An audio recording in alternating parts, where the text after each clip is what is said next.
శాంతి 2/12/2024 మధురమైన పిల్లలు, మీరు మీ దీపాన్ని స్వయమే సంభాళించుకోవాలి. తుఫాన్ల నుండి రక్షించుకునేందుకు జ్ఞానయోగాలనే తైలం తప్పకుండా కావాలి. ప్రశ్న: ఏ పురుషార్థం గుప్తమైన తండ్రి నుండి గుప్త వారసత్వాన్ని ఇప్పిస్తుంది? జవాబు: అంతర్ముఖులుగా అనగా మౌనంగా ఉంటూ తండ్రిని స్మృతి చేసినట్లయితే గుప్త వారసత్వం లభిస్తుంది. స్మృతిలో ఉంటూ శరీరాన్ని వదిలినట్లయితే చాలా మంచిది.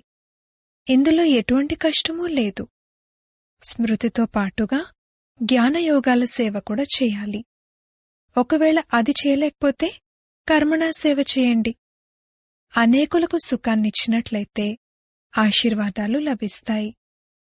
నడవడిక మరియు మాట తీరు కూడా చాలా సాత్వికంగా ఉండాలి. పాట: నిర్బలునితో బలవంతుని యుద్ధం. ఓం శాంతి. బాబా అర్థం చేయించారు, ఇటువంటి పాటలు విన్నప్పుడు ప్రతి ఒక్కరూ తమకు తామే విచారసాగర మంథనం చేయవలసి ఉంటుంది. మనుషులు మరణించినప్పుడు 12 రోజులు దీపాన్ని వెలిగిస్తారు అనైతే పిల్లలకు తెలుసు. మీరేమో మరణించేందుకు ఏర్పాట్లు చేసుకుంటున్నారు మరియు పురుషార్థం చేసి మీ జ్యోతిని మీరే వెలిగించుకుంటున్నారు. పురుషార్థం కూడా మాలలోకి వచ్చేవారే చేస్తారు. ప్రజలు ఈ మాలలోకి రారు. మేము విజయమాలలో ముందుకు వెళ్ళాలి అని పురుషార్థం చేయాలి. ఎక్కడ మాయా పిల్లి తుఫాన్లు తీసుకొచ్చి దీపం ఆరిపోయేలా వికర్మలు చేయించకూడదు. ఇప్పుడు ఇందులో జ్ఞానం మరియు యోగం 2 బలాలు కావాలి. యోగంతో పాటు జ్ఞానం కూడా తప్పనిసరి. ప్రతి ఒక్కరూ తమ దీపాన్ని తామే సంభాళించుకోవాలి. చివరి వరకు పురుషార్థం జరుగుతూనే ఉండాలి. రేస్ జరుగుతూ ఉంటుంది కావున జ్యోతి ఎక్కడా తగ్గిపోకుండా లేక ఆరిపోకుండా ఉండేందుకు చాలా సంభాళించాల్సి ఉంటుంది. అందుకే యోగం మరియు జ్ఞానం అనే తైలాన్ని రోజూ వేస్తూ ఉండవలసి ఉంటుంది. యోగబలం యొక్క శక్తి లేకపోతే పరుగు తీయలేరు. చివర్లోనే ఉండిపోతారు. స్కూల్లో సబ్జెక్టులుంటాయి. మేం ఫలానా సబ్జెక్ట్లో చురుగ్గా లేము అని చూసుకుంటారు. కావున మరొక సబ్జెక్ట్లో లెక్కల్లో ఎక్కువ కృషి చేస్తారు. ఇక్కడ కూడా అలాగే. స్థూల సేవ యొక్క సబ్జెక్ట్ కూడా చాలా మంచిది. అనేకుల ఆశీర్వాదాలు లభిస్తాయి. కొందరు పిల్లలు జ్ఞానయోగాల సేవ చేస్తారు. రోజురోజుకు సేవ యొక్క వృద్ధి జరుగుతూ ఉంటుంది. ఒక్కొక్క వ్యాపారికి 6-8 దుకాణాలు కూడా ఉంటాయి. అన్నీ ఒకేలా నడవవు. కొన్నింటిలో తక్కువ మంది గ్రాహకులు వస్తే కొన్నింటిలో ఎక్కువ మంది వస్తారు. మీక్కూడా ఒకానొక సమయం ఎటువంటిది రానున్నదంటే ఇక రాత్రివేళ కూడా తీరిక దొరకదు. జ్ఞానసాగరుడైన బాబా అవినాశి జ్ఞానరత్నాలతో జోలెను నింపేందుకు వచ్చి ఉన్నారని అందరికీ తెలుస్తుంది. అప్పుడు చాలామంది పిల్లలు వస్తారు. ఇక అడక్కండి. ఇక్కడ ఈ వస్తువు చాలా బాగా తక్కువ ధరకు లభిస్తుంది అని ఒకరికొకరు చెప్పుకుంటారు కదా. ఈ రాజయోగ శిక్షణ చాలా సహజమని పిల్లలైన మీకు కూడా తెలుసు. అందరికీ ఈ జ్ఞానరత్నాల గురించి తెలిసినట్లయితే ఇక వస్తూ ఉంటారు. మీరు ఈ జ్ఞానయోగాల సేవ చేస్తారు. ఎవరైనా ఈ జ్ఞానయోగాల సేవ చేయలేకపోతే కర్మణా సేవ కూడా మార్కులున్నాయి. అందరి ఆశీర్వాదాలు లభిస్తాయి. ఒకరికొకరు సుఖాన్నిచ్చుకోవాలి. ఇది చాలా చాలా తక్కువ ధరకు లభించే గని. ఇది అవినాశి వజ్రవైడూర్యాల గని. అష్టరత్నాల మాల కూడా తయారు చేస్తారు కదా. పూజిస్తూ ఉంటారు కూడా. కాని ఈ మాల ఎవరిది తయారయింది అన్నది ఎవరికీ తెలియదు. ఏ విధంగా మనమే పూజ్యుల నుండి పూజారులుగా అవుతాము అనేది పిల్లలైన మీకు తెలుసు. ఇది చాలా అద్భుతమైన జ్ఞానం. దీని గురించి ప్రపంచంలో ఎవరికీ తెలియదు. ఇప్పుడు అదృష్ట తారలైన పిల్లలైన మీకే నిశ్చయం ఉంది. మేము స్వర్గాధిపతులుగా ఉండేవారము, ఇప్పుడు నరకాధిపతులుగా అయిపోయాము. స్వర్గాధిపతులుగా ఉన్నట్లయితే పునర్జన్మలు కూడా అక్కడే తీసుకుంటాము. ఇప్పుడు మళ్ళీ మనం స్వర్గాధిపతులుగా అవుతున్నాము. బ్రాహ్మణులైన మీకే ఈ సంగమయుగం గురించి తెలుసు. ఇంకొక వైపు మొత్తం ప్రపంచమంతా కలియుగంలో ఉంది. యుగాలైతే వేరువేరుగా ఉన్నాయి కదా. సత్యుగంలో ఉంటే పునర్జన్మలు సత్యుగంలోనే తీసుకుంటారు. ఇప్పుడు మీరు సంగమయుగంలో ఉన్నారు. మీలో ఎవరైనా శరీరాన్ని వదిలినట్లయితే సంస్కారాల అనుసారంగా మళ్లీ ఇక్కడికే వచ్చి జన్మ తీసుకుంటారు. బ్రాహ్మణులైన మీరు సంగమయుగానికి చెందినవారు, ఆ శూద్రులు కలియుగానికి చెందినవారు. ఈ జ్ఞానం కూడా మీకు ఈ సంగమయుగంలోనే లభిస్తుంది.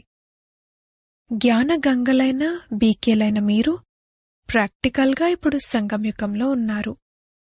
ఇప్పుడు మీరు రేస్ చేయాలి, దుకాణాలు సంభాళించాలి. జ్ఞానయోగాల ధారణ లేకపోతే దుకాణాలు సంభాళించలేరు. సేవా ఫలాన్నైతే బాబా ఇవ్వనున్నారు. యజ్ఞం రచింపబడినప్పుడు రకరకాల బ్రాహ్మణులు వస్తారు.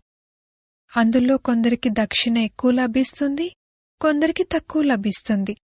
ఇప్పుడు పరంపిత పరమాత్మ ఈ రుద్రజ్ఞాన యజ్ఞాన్ని రచించారు. మనం బ్రాహ్మణులము. మనుషుల నుండి దేవతలుగా తయారు చేయడమే మన వ్యాపారము. మేము ఈ యజ్ఞం ద్వారా మనుషుల నుండి దేవతలుగా తయారవుతున్నాము అని అనగలిగే యజ్ఞం ఇంకేదీ ఉండదు. ఇప్పుడు దీనిని రుద్రజ్ఞాన యజ్ఞం లేక పాఠశాల అని కూడా అంటారు. జ్ఞానం మరియు యోగం ద్వారా పిల్లలు ప్రతి ఒక్కరూ దేవీదేవతా పదవిని పొందగలుగుతారు. బాబా సలహా కూడా ఇస్తారు. మీరు పరంధామం నుండి బాబాతో పాటు వచ్చారు. మేం పరంధామ నివాసులమని మీరంటారు. ఈ సమయంలో బాబా మతం ద్వారా మనం స్వర్గస్థాపన చేస్తున్నాము. ఎవరైతే స్థాపన చేస్తారో వారే తప్పకుండా యజమానులుగా అవుతారు. ఈ ప్రపంచంలో మనం అతి అదృష్టవంతులమని, వారు జ్ఞానసూర్యుడు, జ్ఞానచంద్రుడు మరియు మనం వారి జ్ఞాన సితార్లమని మీకు తెలుసు. అలా తయారు చేసేవారు జ్ఞానసాగరుడు. ఆ సూర్యుడు, చంద్రుడు, నక్షత్రాలైతే స్థూలమైనవి కదా. వాటితో మనల్ని పోల్చడం జరుగుతుంది. కావున మనం కూడా జ్ఞానసూర్యునిగా, జ్ఞానచంద్రునిగా, జ్ఞాన సితార్లుగా అవుతాము. మనల్ని ఆ విధంగా తయారు చేసేవారు జ్ఞానసాగరుడు. పేరైతే అలా ఉంటుంది కదా. మనం జ్ఞానసూర్యునికి లేక జ్ఞానసాగరునికి పిల్లలము. వారు ఇక్కడి నివాసి కాదు. బాబా అంటారు, నేను వస్తాను, మిమ్మల్ని నా సమానంగా తయారు చేస్తాను. జ్ఞానసూర్యులుగా, జ్ఞాన సితార్లుగా మీరు ఇక్కడే తయారవ్వాలి. తప్పకుండా మనం భవిష్యత్తులో మళ్ళీ ఇక్కడే స్వర్గాధిపతులుగా అవుతామని మీకు తెలుసు. మొత్తం ఆధారమంతా పురుషార్థంపైనే ఉంది. మనం మాయపై విజయాన్ని పొందే యోధులము. హఠయోగులైతే మనసును వశం చేసుకునేందుకు ఎన్ని హఠాలు మొదలైనవి చేస్తారు. మీరైతే హఠయోగాలు మొదలైనవి చేయలేరు. బాబా అంటారు, మీరు ఎటువంటి కష్టమూ పడనక్కర్లేదు. నేను కేవలం మీరు నా వద్దకు రావాలి కావున నన్ను స్మృతి చేయండి అని మాత్రమే అంటాను. నేను పిల్లలైన మిమ్మల్ని తీసుకువెళ్లేందుకు వచ్చాను. ఈ విధంగా ఇంకే మనుషులు అనలేరు. స్వయాన్ని ఈశ్వరునిగా పిలుచుకున్నా కాని తమను తాము మార్గదర్శకులుగా పిలుచుకోలేరు. బాబా అంటారు, నేను ముఖ్యమైన పండాను, కాలుడికే కాలుడిని. సావిత్రి సత్యవంతుల కథ ఒకటి ఉంది కదా. ఆమెకు దైహికమైన ప్రేమ ఉన్న కారణంగా దుఃఖితురాలయ్యేవారు. మీరైతే సంతోషిస్తారు. నేను మీ ఆత్మను తీసుకువెళ్తాను. మీరెప్పుడూ దుఃఖితులుగా అవ్వరు. మన బాబా మధురమైన ఇంటికి తీసుకువెళ్లేందుకు వచ్చారని మీకు తెలుసు. దానిని ముక్తిధామం లేక నిర్వాణధామం అంటారు. నేను కాలుడికే కాలుడిని అనంటారు. ఆ కాలుడైతే కేవలం ఒక్క ఆత్మనే తీసుకువెళ్తాడు. కాని నేనైతే ఎంత పెద్ద కాలుడిని. 5000 సంవత్సరాల క్రితం కూడా నేను గైడ్గా అయి అందర్నీ తీసుకువెళ్లాను. ప్రియుడు ప్రేయసులందర్నీ తిరిగి తీసుకువెళ్తారు కావున వారిని స్మృతి చేయవలసి ఉంటుంది. ఇప్పుడు మనం చదువుతున్నామని, మళ్ళీ ఇక్కడికి వస్తామని మీకు తెలుసు. మొదట స్వీట్ హోమ్కు, మధురమైన ఇంటికి వెళ్తాము. ఆ తర్వాత కిందకొస్తాము. పిల్లలైన మీరు స్వర్గం యొక్క సితారలు. ఇంతకుముందు నరకం యొక్క సితారలుగా ఉండేవారు. సితారలు అని పిల్లల్నే అంటారు. లక్కీ సితార్లుగా నంబర్వార్ పురుషార్థానుసారంగా ఉన్నారు. మీకు తాతగారి ఆస్తి లభిస్తుంది. ఈ గని చాలా గొప్పది మరియు ఈ గని ఒకేసారి వెలువడుతుంది. ఆ గనులైతే ఎన్నో ఉన్నాయి కదా, అవి వెలువడుతూనే ఉంటాయి. ఎవరైనా కూర్చుని వాటిని వెతికినట్లయితే అవెన్నో ఉంటాయి. ఇక్కడైతే ఈ అవినాశి జ్ఞానరత్నాల ఏకైక గని ఒకేసారి లభిస్తుంది. ఆ పుస్తకాలైతే ఎన్నో ఉన్నాయి, కాని వాటిని రత్నాలు అనరు. బాబాను జ్ఞానసాగరుడు అంటారు. వారు అవినాశి జ్ఞానరత్నాల నిరాకారి గని. ఈ రత్నాల ద్వారా మనం జోలెలు నింపుకుంటూ ఉంటాము. పిల్లలైన మీకు సంతోషం ఉండాలి. ప్రతి ఒక్కరికి నష కూడా ఉంటుంది. దుకాణంలో వ్యాపారం ఎక్కువగా జరుగుతూ ఉంటే పేరు కూడా లభిస్తుంది. ఇక్కడ ప్రజలను కూడా తయారు చేస్తున్నారు, అలాగే వారసులను కూడా తయారు చేస్తున్నారు. ఇక్కడి నుండి రత్నాల జోలెను నింపుకుని తిరిగి వెళ్లి దానం చేయాలి. పరంపిత పరమాత్మే జ్ఞానసాగరుడు. వారు జ్ఞానరత్నాలతో జోలెను నింపుతారు. అంతేకాని ఇది పళ్ళాలు రత్నాలతో నింపి దేవతలకిచ్చినట్లుగా చూపించే ఆ సాగరం యొక్క విషయం కాదు. ఆ సాగరం నుండి రత్నాలు లభించవు. ఇది జ్ఞానరత్నాల విషయం. డ్రామానుసారంగా మీకు మళ్లీ రత్నాల గనులు కూడా లభిస్తాయి. అక్కడ ఎన్నో వజ్రవైడూర్యాలుంటాయి. వాటితో మళ్లీ భక్తి మార్గంలో మందిరాలు మొదలైన వాటిని తయారు చేస్తారు. భూకంపాలు మొదలైనవి వస్తే అన్నీ లోపలికి వెళ్ళిపోతాయి. అక్కడ మహళ్ళు మొదలైనవైతే అనేకం తయారవుతాయి, ఒక్కటి కాదు. ఇక్కడ కూడా రాజుల కాంపిటీషన్ ఎంతగానో జరుగుతుంది. పిల్లలైన మీకు తెలుసు, కల్పపూర్వం ఎటువంటి ఇళ్లు నిర్మించారో అలాంటివే మళ్లీ తయారు చేస్తారు. అక్కడైతే ఇల్లు మొదలైనవి చాలా సహజంగా తయారవుతూ ఉంటాయి. సైన్స్ ఎంతో ఉపయోగపడుతుంది, కాని అక్కడ సైన్స్ అనే పదం ఉండదు. సైన్స్ను హిందీలో విజ్ఞాన్ అంటారు. ఈ రోజుల్లోనైతే విజ్ఞాన్ భవన్ అన్న పేరు కూడా పెట్టారు. విజ్ఞానం అన్న పదం జ్ఞానంతో కూడా కలుస్తుంది. జ్ఞానాన్ని మరియు యోగాన్ని విజ్ఞానమనంటారు.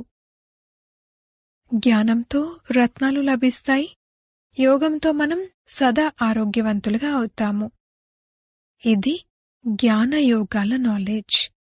దీని ద్వారా మళ్లీ వైకుంఠంలో పెద్ద పెద్ద భవనాలు తయారవుతాయి. మనకిప్పుడు ఈ జ్ఞానమంతా తెలుసు. మనం భారత్ను స్వర్గంగా తయారు చేస్తున్నామని మీకు తెలుసు. మీకు ఈ దేహంపై ఎటువంటి మమకారమూ లేదు. ఆత్మైన మనం ఈ శరీరాన్ని వదిలి స్వర్గంలోకి వెళ్లి కొత్త శరీరాన్ని తీసుకుంటాము. ఒక పాత శరీరాన్ని వదిలి వెళ్లి కొత్తదాన్ని తీసుకుంటాము అని అక్కడ కూడా భావిస్తారు. అక్కడ ఎటువంటి దుఃఖము లేక శోకము ఉండదు. కొత్త శరీరాన్ని తీసుకుంటే మంచిదే కదా. మనల్ని బాబా ఈ విధంగా తయారు చేస్తున్నారు. కల్పపూర్వం కూడా ఇలాగే తయారయ్యాము. మనం మనుషుల నుండి దేవతలుగా తయారవుతున్నాము. తప్పకుండా కల్పపూర్వం కూడా అనేక ధర్మాలుండేవి. గీతలో ఇదేమీ లేదు. ఆది సనాతన దేవీదేవత ధర్మస్థాపన బ్రహ్మ ద్వారా అని అంటూ ఉంటారు. అనేక ధర్మాల వినాశనం ఎలా జరుగుతుంది అనేది మీరు అర్థం చేయించవచ్చు. ఇప్పుడు స్థాపన జరుగుతుంది. ఎప్పుడైతే దేవీదేవత ధర్మం కనుమరుగైపోయిందో అప్పుడే బాబా వచ్చారు. మరి అది పరంపరగా ఎలా నడిచి ఉంటుంది? ఇవి చాలా సహజమైన విషయాలు. దేని వినాశనం జరిగింది? అనేక ధర్మాల వినాశనం. ఇప్పుడు అనేక ధర్మాలున్నాయి కదా. ఈ సమయంలో ఇది అంతిమము. మొత్తం జ్ఞానమంతా బుద్ధిలో ఉండాలి. శివబాబాయే అర్థం చేయిస్తారని కాదు. ఈ బాబా ఏమీ తెలియజేయరా ఏమిటి? వీరి పాత్ర కూడా ఉంది. బ్రహ్మ యొక్క శ్రీమతం కూడా గానం చేయబడింది. శ్రీకృష్ణుని విషయంలోనైతే శ్రీమతమని అనరు. అక్కడైతే అందరూ శ్రేష్టంగానే ఉంటారు. వారికి మతం, డైరెక్షన్ల యొక్క అవసరమే లేదు. ఇక్కడ బ్రహ్మ యొక్క మతం కూడా లభిస్తుంది. అక్కడైతే యథా రాజారాణి తథా ప్రజ అందరిదీ శ్రేష్ఠ మతమే. తప్పకుండా దానిని ఎవరో ఇచ్చి ఉంటారు. దేవతలు శ్రీమతం కలవారు. శ్రీమతం ద్వారానే స్వర్గం తయారవుతుంది. ఆసురి మతం ద్వారా నరకం తయారైంది. శ్రీమతం శివునిది. ఈ విషయాలన్నీ సహజంగా అర్థం చేసుకోవాల్సినవి. ఇవన్నీ శివబాబా దుకాణాలు. పిల్లలైన మనం వాటిని నడిపించేవారము. ఎవరైతే దుకాణాన్ని బాగా నడుపుతారో వారి పేరు ప్రఖ్యాతం అవుతుంది. ఏ విధంగా వ్యాపారాలలో జరుగుతుందో అలాగే జరుగుతుంది. కాని ఈ వ్యాపారాన్ని అరుదుగా ఏ ఒక్కరూ చేస్తారు. వ్యాపారాన్నైతే అందరూ చేయాలి. చిన్న పిల్లలు కూడా జ్ఞానయోగాల వ్యాపారాన్ని చేయొచ్చు. శాంతిధామం మరియు సుఖధామం బుద్ధిలో వీటినే స్మృతి చేయాలి, అంతే. వారు రామా రామానంటూ ఉంటారు. ఇక్కడ మౌనంగా ఉంటూ స్మృతి చేయాలి. ఏమీ మాట్లాడకూడదు. శివపురి, విష్ణుపురి ఇవి చాలా సహజమైన విషయాలు. మధురమైన ఇల్లు, మధురమైన రాజధాని గుర్తున్నాయి. వారు స్థూల మంత్రాన్ని ఇస్తారు. ఇది సూక్ష్మమైన మంత్రం, అతి సూక్ష్మమైన స్మృతి. కేవలం ఈ విధంగా స్మృతి చేయడం ద్వారా మనం స్వర్గాధిపతులుగా అవుతాము. ఇక్కడ జపించడమంటూ ఏదీ లేదు. కేవలం స్మృతి చేయాలి. ఏమీ మాట్లాడాల్సిన అవసరం లేదు. గుప్తమైన బాబా నుండి గుప్తమైన వారసత్వాన్ని మౌనంగా ఉండడం ద్వారా, అంతర్ముఖులుగా ఉండడం ద్వారా మనం పొందుతాము. ఇదే స్మృతిలో ఉంటూ శరీరం వదిలినట్లయితే చాలా మంచిది. ఇందులో ఎటువంటి కష్టమూ లేదు. ఎవరికైతే స్మృతి నిలవదో వారు తమ అభ్యాసం చేయాలి. నన్ను స్మృతి చేసినట్లయితే అంతిమ స్థితిని బట్టి గతి ఏర్పడుతుంది అని బాబా చెప్పారని అందరికీ చెప్పండి. స్మృతితో వికర్మలు వినాశనమవుతాయి మరియు నేను స్వర్గంలోకి పంపిస్తాను. బుద్ధియోగాన్ని శివబాబాతో జోడించడం చాలా సహజం. పథ్యం మొదలైన వాటిని కూడా అన్నీ ఇక్కడే చేయాలి. సతోప్రధానంగా అవుతారు కావున అంతా సాత్వికంగా ఉండాలి. నడవడిక సాత్వికంగా, మాటలు సాత్వికంగా ఉండాలి. ఇది మీతో మీరు మాట్లాడుకోవడం. తోటివారితో ప్రేమగా మాట్లాడాలి. పరమాత్ముని మాటలు సదా అమూల్యమైనవి అని పాటలో కూడా ఉంది కదా. మీరు రూప్ బసంత్, యోగి మరియు జ్ఞాని. ఆత్మ రూపుగా అవుతుంది. తండ్రి జ్ఞానసాగరుడు కావున తప్పకుండా వారొచ్చి జ్ఞానాన్నే వినిపిస్తారు. నేను ఒకేసారి వచ్చి శరీరాన్ని ధారణ చేస్తాను అని వారంటారు. ఇది తక్కువ ఇంద్రజాలమేమీ కాదు. బాబా కూడా రూప్ బసంత్. కాని నిరాకారుడు మాట్లాడలేరు కావున శరీరాన్ని తీసుకున్నారు. కాని వారు పునర్జన్మల్లోకి రారు. ఆత్మలైతే పునర్జన్మల్లోకి వస్తాయి. పిల్లలైన మీరు బాబాపై బలిహారమవుతారు కావున బాబా అంటారు, ఇక మమకారాన్ని పెట్టుకోకండి. దేనిని మీదిగా భావించకండి. మమకారాన్ని తొలగించేందుకనే బాబా యుక్తి రచిస్తారు. అడుగడుగులోనూ తండ్రిని అడగవలసి ఉంటుంది. మాయ ఎటువంటిదంటే అది దెబ్బ వేసేస్తుంది. ఇది పూర్తిగా బాక్సింగ్. చాలామందైతే దెబ్బతిని మళ్లీ లేచి నిలబడిపోతారు. బాబా మాయ చెంపదెబ్బ వేసింది, నల్లముఖం చేసేసుకున్నాము అని రాస్తారు కూడా. అది 4వ అంతస్తు నుండి పడిపోవడం వంటిది. క్రోధం చేసినట్లయితే 3వ అంతస్తు నుండి పడిపోవడం వంటిది. ఇవి బాగా అర్థం చేసుకోవాల్సిన విషయాలు. ఇప్పుడు చూడండి, పిల్లలు టేప్ కోసం కూడా కావాలి అని అడుగుతూ ఉంటారు. బాబా టేప్ పంపించండి, మేం మురళిని యాక్యురేట్గా వినాలి అని అంటారు. ఆ ఏర్పాట్లు కూడా జరుగుతున్నాయి. అనేకులు వింటే అనేకుల కపాటం తెరుచుకుంటుంది, అనేకుల కళ్యాణం జరుగుతుంది. మనుషులు కాలేజీలు తెరిస్తే వారికి మరుసటి జన్మలో విద్య ఎక్కువగా లభిస్తుంది. బాబా కూడా అంటారు, టేప్ మెషిన్ కొన్నట్లయితే అనేకుల కళ్యాణం జరుగుతుంది. అచ్చా, మధురాతి మధురమైన సిక్కిలదే పిల్లలకు మాతా పితా బాప్దాదాల ప్రియ స్మృతులు మరియు గుడ్ మార్నింగ్. ఆత్మిక పిల్లలకు ఆత్మిక తండ్రి నమస్తే. ధారణ కొరకు ముఖ్య సారము. మొదటి పాయింట్, సతోప్రధానంగా అయ్యేందుకు చాలా పథ్యంతో నిగ్రహంతో నడుచుకోవాలి. తమ అన్నపానాదులు, మాటలు, వ్యవహారము అన్నింటినీ సాత్వికంగా ఉంచుకోవాలి. తండ్రి సమానంగా రూప్ బసంతగా అవ్వాలి. రెండవ పాయింట్, అవినాశీ జ్ఞానరత్నాల నిరాకారి గని ద్వారా మీ జోలెను నింపుకొని అపారమైన సంతోషంలో ఉండాలి మరియు ఇతరులకు కూడా ఈ రత్నాలను దానం చేయాలి. వరదానము. నష్టోమోహులుగా అయ్యి దుఃఖశాంతుల నామరూపాలను కూడా సమాప్తం చేసే స్మృతి స్వరూప భవ. ఎవరైతే సదా ఒక్కరి స్మృతిలోనే ఉంటారో అటువంటి వారి స్థితి ఏకరసంగా అయిపోతుంది.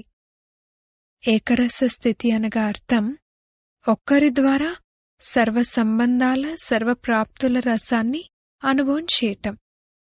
ఎవరైతే తండ్రిని సర్వ సంబంధాలతో తమవారిగా చేసుకుని స్మృతి స్వరూపులుగా ఉంటారో వారు సహజంగానే నష్టోమోహులుగా అవుతారు.